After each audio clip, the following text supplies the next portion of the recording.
কারণ আমি এই বিশ্বে ধূলিকণার চাইতেও অধম। আমার পক্ষে কোনোদিনই সম্ভব নয় এই অসীম ভাগবত লীলা পরিবেশন করার মতো। তবুও আপনাদের মতো ভক্তের চরণে প্রণাম জানিয়ে, আমার গুরুদেবের চরণে প্রণাম জানিয়ে, আমার মাতা পিতার চরণে প্রণাম জানিয়ে, আমার সকল গুরুজনদের চরণে প্রণাম জানিয়ে আমি এই কীর্তন গান আরম্ভ করব। যদি কোনো ভুল ত্রুটি হয়ে থাকে আপনারা আমাকে নিজ কন্যা রূপে ক্ষমা করে দেবেন। কারণ দেখবেন বাবা, আমি যদি আজকে অহংকার করে বলি যে আমি সব জানি, আমি সব পারব, তাহলে কিন্তু আমার পতন হবে। কারণ অহংকারই হলো পতনের মূল কারণ। তার প্রমাণ দেখুন ব্যাসদেব মহামুনি। একদিন প্রভাত সময়ে ব্যাসদেব মহামুনি শয্যার উপরে উঠে বসে আছে আর মনে মনে চিন্তা করছে, আজকে আমি ভগবান শ্রীকৃষ্ণের লীলাকে 7টি খণ্ডে ভাগ করে সমাপ্ত করে দেব। আপনারাই বলুন বাবা, ভগবান শ্রীকৃষ্ণের লীলা কখনো সমাপ্ত করা যায়? যায় না। তাই এই চিন্তা করতে করতে তিনি যাচ্ছে সরযূ নদীর তীরে স্নান করার জন্য। নদীর তীরে যেই না গিয়েছে, দূর থেকে দেখতে পেল একটা চড়ুই পাখি। সেই সরযূ নদীর পাশে একটি বিশাল বটগাছ ছিল। ওই বটগাছের খোটরে বসে আছে আর একবার গাছ থেকে জলে নামছে আর ওই সরযূ নদীর জল থেকে গাছে চাপছে। তাই দেখে ব্যাসদেব মহামুনি বলল, হে চড়ুই পাখি, তুমি একবার গাছ থেকে জলে নামো আর একবার জল থেকে গাছে চাপো, তোমার কি কিছু হয়েছে? চড়ুই পাখি বলল, হে মহামুনি,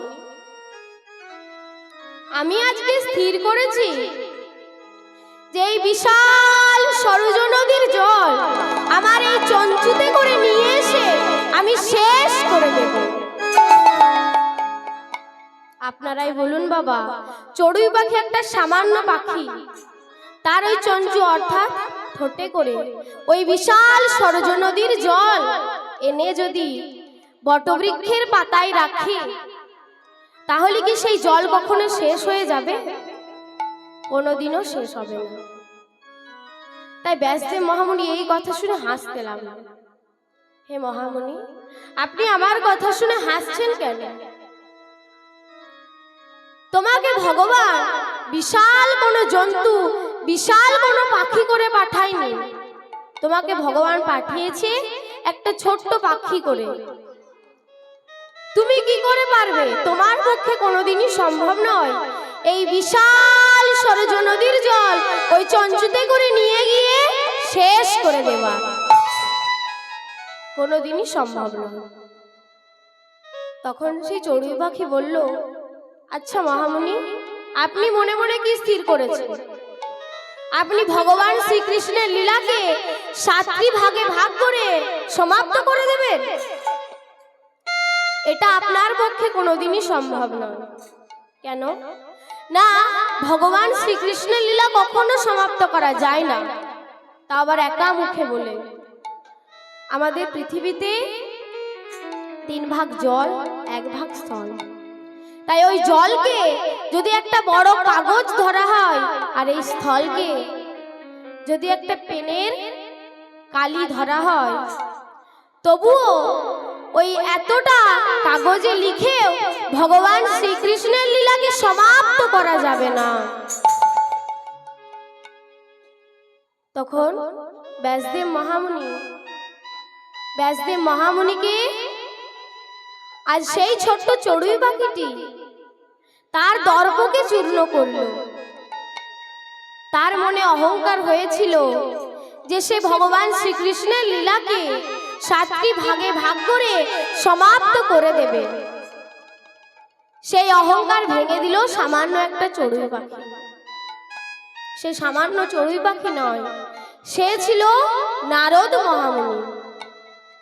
চড়ুই পাখি রূপ ধরে এসেছিল ব্যাসদেব মহামুনির অহংকারকে চূর্ণ করার জন্য। তাই আমার পক্ষে কোনোদিনই সম্ভব নয় এই অসীম ভাগবত লীলা একা মুখে বলে শেষ করে দেওয়া। এই অসীম ভাগবত লীলা ব্যাসদেব মহামুনি, বাবা পঞ্চানন, ব্রহ্মা তার এই এত এত মুখ দিয়ে কখনোই বলে শেষ করতে পারেননি। তাই আমার মতো একজন অধম কীর্তনিয়া, আমার পক্ষে কোনোদিনই সম্ভব নয় এই অসীম ভাগবত লীলা পরিবেশন করার মতো। নিতাই গৌর হরি বল।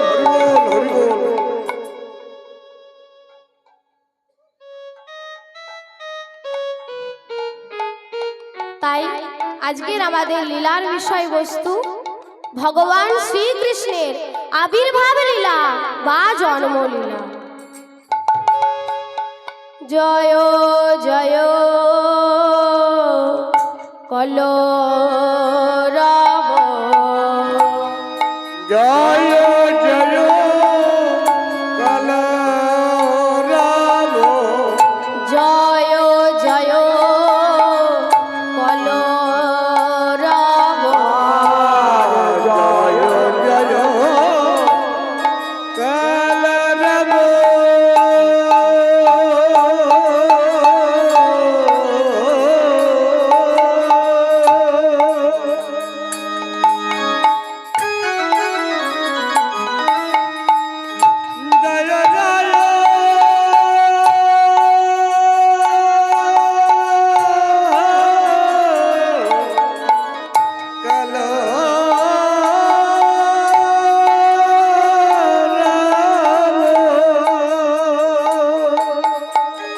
জয় জয়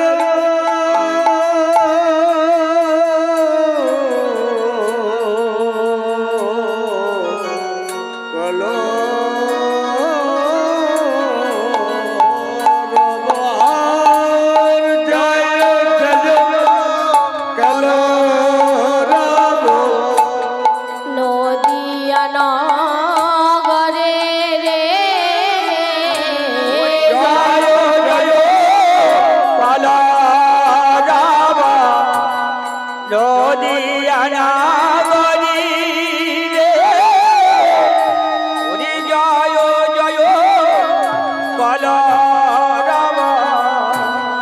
হেন কালে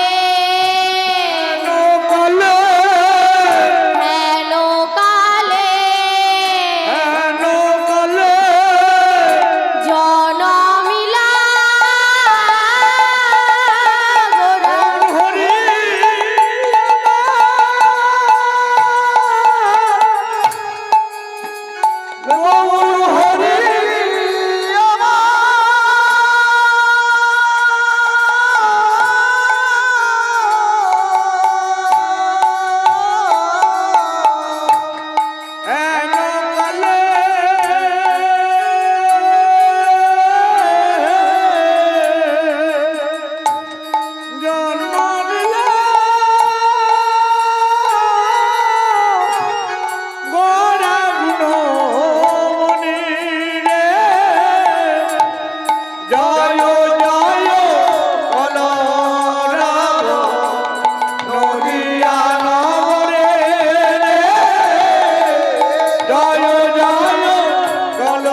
জনমিলা গোরা গোরা জনমিলা গোরা জনমিলা ওই সচি গর্ভ সিন্ধু মাঝে গোরা জনমিলা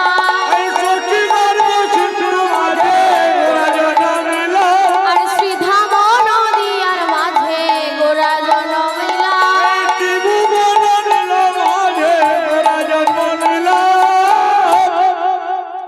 খোলো করো তালে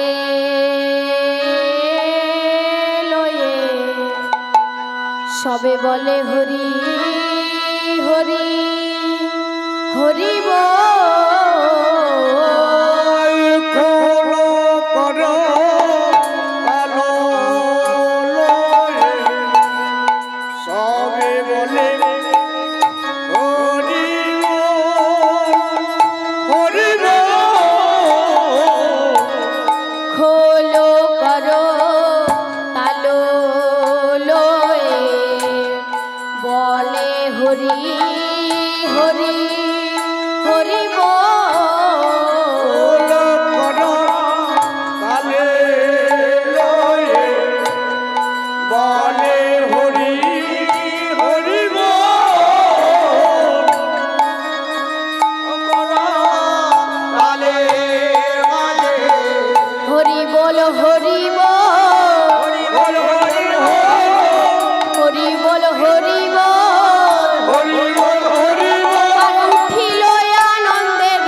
দিবাসরে সর্বপ্রথম উচ্চারিত হলো, সর্বপ্রথম ধ্বনিত হলো গৌর হরি হরি বল, উঠিল আনন্দের রোল।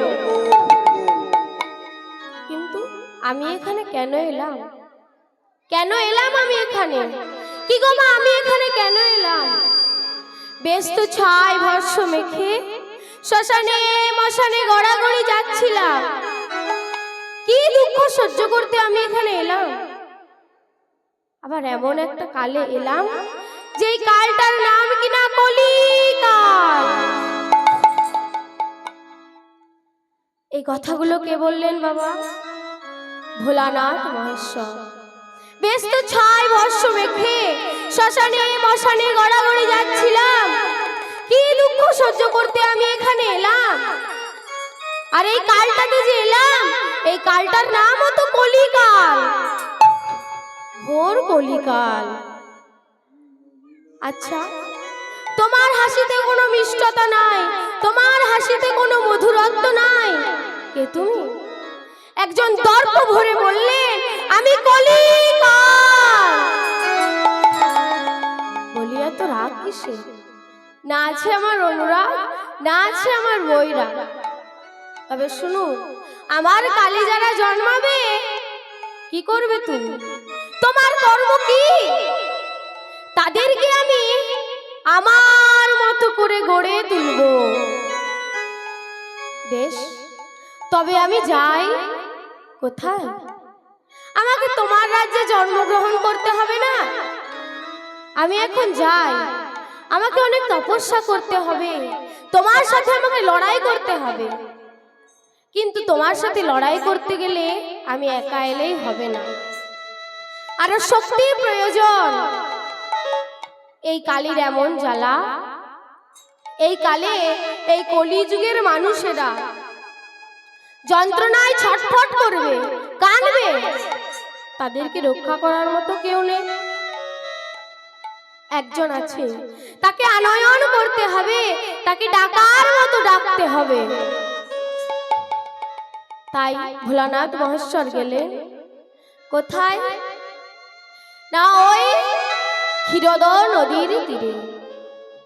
ক্ষীরদ নদীর তীরে গিয়ে হাজার হাজার বৎসর তপস্যা করলেন।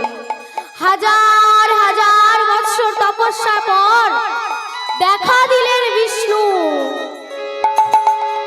ওহে হর, তুমি হর, আমি হরি, এসো এই দুই দেহ এক দেহে ধরি।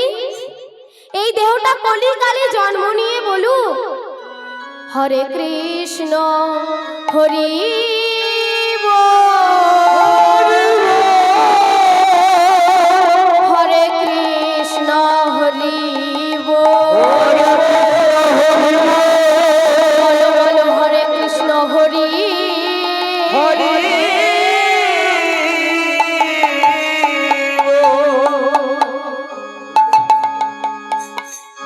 এই দেহটা ওই কলিকালি জন্ম নিয়ে বলু হরে কৃষ্ণ হরি বল, হরে কৃষ্ণ হরি বল।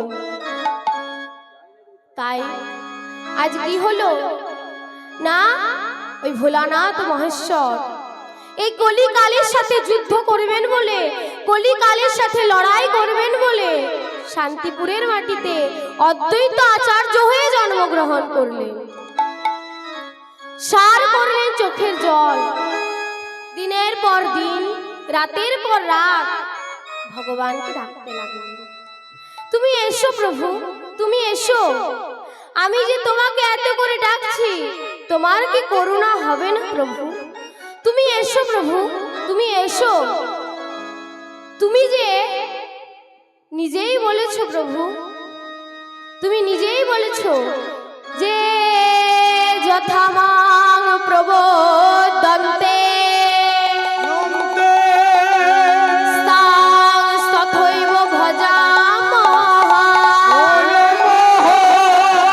মম বর্তানুবর্তনতে মনুষ্য পার্থ সর্বস্ব।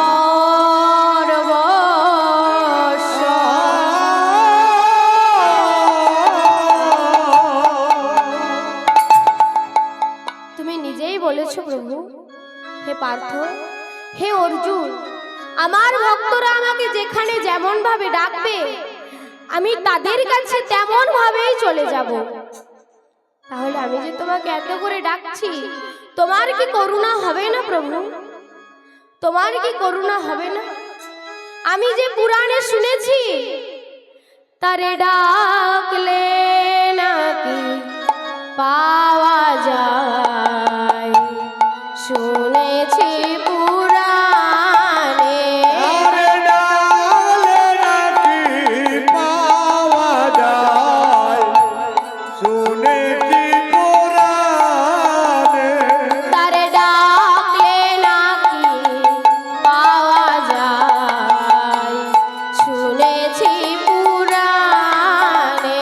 আরে ডালে নাকি পাওয়া যায়, শুনেছি পুরাণে। তিনি আমার দয়াল ঠাকুর,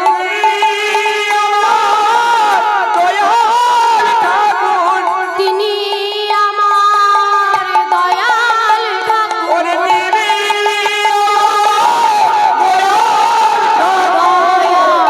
করেন দিন জনে, তিনি দয়াল ঠাকুর, দয়া করে করে দিন জনে। তারে ডালে নাকি পাওয়া যায়, শুনেছি পুরাণ। তারে ডালে নাকি পাওয়া যায়, শুনেছি পুরাণ। আরে হৃদয় রতন বিলায়ে দিয়ে, হৃদয় রতন বিলায়ে দিতে, হৃদয় রতন বিলায়ে দিয়ে, হৃদয় রতন বিলায়ে দিতে। খুঁজি তোমায় পথে পথে, আমার হৃদয় রতন বিলায়ে দিতে, খুঁজি তোমায় পথে পথে। হৃদয় রতন বিলায়ে দিয়ে, খুঁজি তোমায় পথে পথে। আমার হৃদয় রতন বিলায়ে দিয়ে, খুঁজি তোমায় পথে পথে। আরে নাও তুলে নাও তোমার হাতে,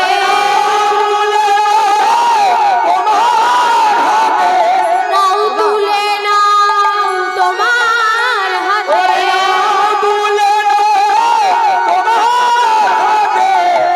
তোমার দেওয়া রত্ন ধনে নাও,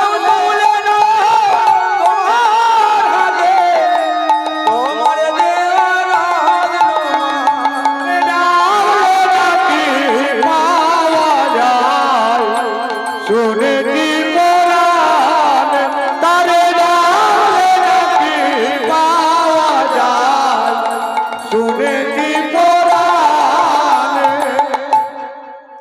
তাই এইভাবে অদ্বৈত প্রভু দিনের পর দিন রাতের পর রাত ভগবানকে ডাকতে লাগলেন। ভগবানকে পেতে হলে অনেক কষ্ট করতে হয়, অত সহজে পাওয়া যায় না। তাই আজ অদ্বৈত প্রভু দিনের পর দিন এইভাবে ভগবানকে ডাকতে লাগলেন, কিন্তু ভগবানের দেখা মিলল না। ভগবানকে পাওয়া যায় দুটি পথ আশ্রয় করে, কি কি? গুরুর চরণ আশ্রয় করে। যারা যারা গুরুর চরণ আশ্রয় করে তারা ভগবানের স্বরূপ জানতে পারে। আর এক কি না, ভগবত তত্ত্ববেত্তা জানে সেই জন, গুরুর চরণাশ্রয় আর শাস্ত্র অধ্যায়।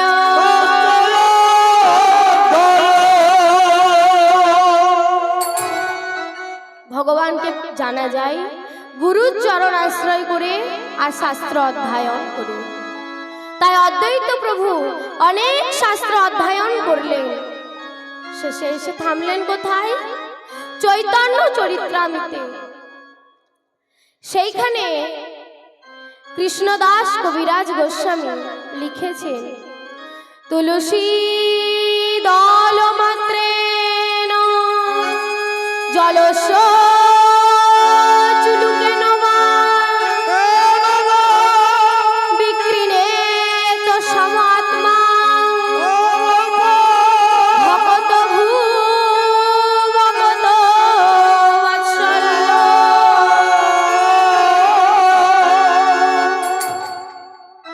তুলসী দল মাত্রেণ জলস্য চুলুকেন বা, অর্থাৎ কোন ভক্ত যদি এক গণ্ডুষ জল নিয়ে, 3টি তুলসী পত্র নিয়ে তার উপর চন্দন মিশ্রিত করে ভগবানকে নিবেদন করতে পারে, তাহলে কি হয়? বিক্রিণেত সম আত্মা ভকত ভূ ভকত বৎসল্য, ভগবান ভক্তদের মাঝে বিলি হয়ে যায়। আচ্ছা মা, আপনারা এক কাজ করবেন, আপনারা একটা থলে আর কিছুটা পয়সা নিয়ে যাবেন বাজারে। বাজারে গিয়ে দোকানদারকে বলবেন, দোকানদার আমাকে এই টাকা পয়সার বিনিময়ে ভগবান দিন। দোকানদার দিতে পারবে? কি গো মা, দোকানদার দিতে পারবে? পারবে না, কারণ ভগবান টাকা পয়সার বিনিময়ে বিক্রি হয় না, ভগবান বিক্রি হয় ভক্তির চোখের জলের বিনিময়ে। তাই অদ্বৈত প্রভু এত করে ভগবানকে ডাকছেন, তাও ভগবানের করুণা হচ্ছে না। এবার অদ্বৈত প্রভু যখন চোখের জল ফেলে ভগবানকে ডাকতে লাগলেন, ভগবান আর থাকতে পারলেন না। ভগবান ওই অদ্বৈত প্রভুর কান্না দেখে, ভক্তির কান্না দেখে নেমে এলেন নবদ্বীপের মাটিতে, শচীগর্ভ সিন্ধু মাঝে। আর ভগবান যেই দিনে শচীগর্ভ সিন্ধু মাঝে এই নবদ্বীপের মাটিতে এসেছিলেন, সেই দিন কেমন তিথি ছিল? ফাল্গুন পূর্ণিমার তিথি, নক্ষত্র ফাল্গুনি। ফাল্গুন পূর্ণিমা তিথি নক্ষত্র ফাল্গুনি। ও ফাল্গুনি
ভগবান ভক্তদের মাঝে নেমে এলেন নবদ্বীপের মাটিতে।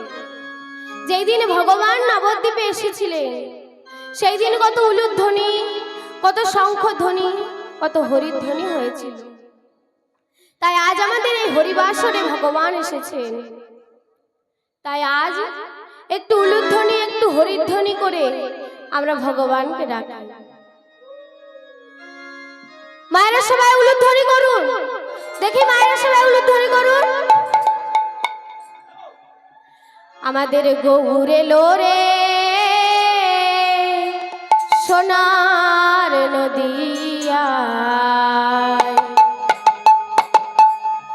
উলুধ্বনি হরিধ্বনি শব্দ শোনা যায়, আমাদের গৌর এলো রে। আমাদের গৌর এলো রে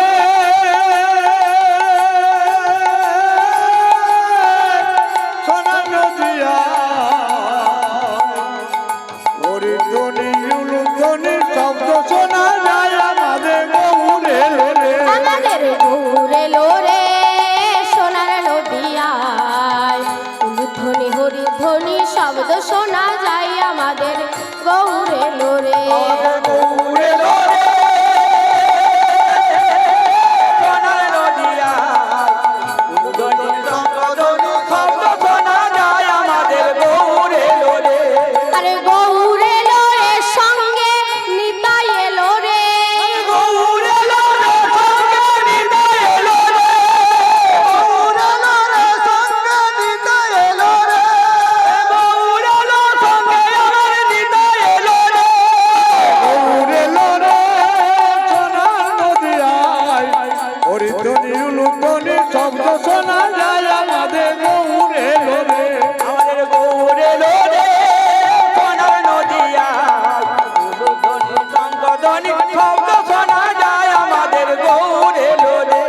আরে কে কে তোরা নাম নিবি রে ছুটে ছুটে আয়, কে তোরা নাম নিবে ছুটে ছুটে কে কে তোরা নাম নিবি রে ছুটে ছুটে আয়, কে তোরা নাম নিবি রে ছুটে ছুটে হরি নামের মহামন্ত্র লিখলে রে ভাই, হরি নামের মহামন্ত্র লিখলে রে ভাই, হরি নামের মহামন্ত্র লিখলে রে ভাই, হরি নামের মহামন্ত্র লিখলে রে ভাই। গৌর এলো রে সোনার নদিয়ায়, উলুধ্বনি শঙ্খধ্বনি শব্দ শোনা যায়, আমাদের গৌর এলো রে। আমাদের গৌর এলো রে সোনার নদিয়ায়, শঙ্খধ্বনি উলুধ্বনি শব্দ শোনা যায়, আমাদের গৌর এলো রে। আরে শান্তিপুর ডুবু ডুবু নদে ভেসে যায়, শান্তিপুর ডুবু ডুবু নদে ভেসে যায়, আরে শান্তিপুর ডুবু ডুবু নদে ভেসে যায়, শান্তিপুর ডুবু ডুবু নদে ভেসে যায়। আরে বাঁধ ভাঙিয়ে আইলো ঢেউ লাগলো গোড়ার গায়, আমাদের গৌর এলো রে সোনার নদিয়ায়, উলুধ্বনি হরিধ্বনি শব্দ শোনা যায়, আমাদের গৌর এলো রে। নিতাই গৌর হরি বল হরি বল। উলুধ্বনি হরিধ্বনি শব্দ শোনা যায়, আমাদের গৌর এলো রে। তাই এই শুভ মুহূর্তকে আস্বাদন করে পদকর্তা বাসুদেব ঘোষ লিখলেন, বাসুদেব ঘোষে কাহে মনের হরিষে, জন্মাষ্টমী লীলা গোরা করিলেন প্রকাশে, বাসুদেব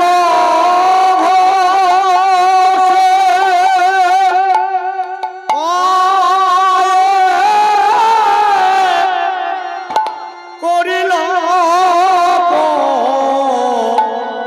প্রকাশ রে,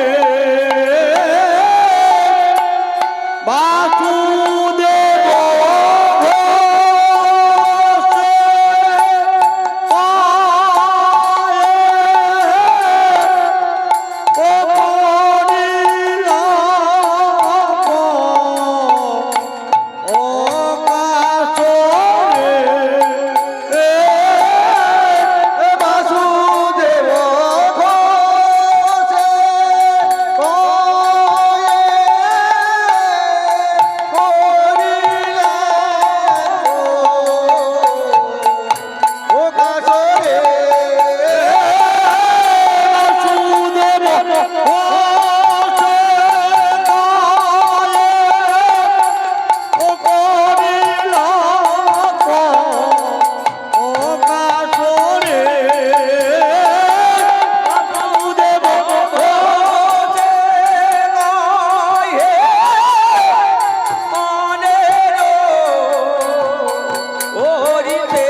বাসুদেব ঘোষে কয়ে করিল কাজরে বাসুদেব ঘোষে কয়ে করিল কাজরে বাসুদেব ঘোষে কয়ে করিল কাজরে বাসুদেব ঘোষে কয়ে করিলেন কাজরে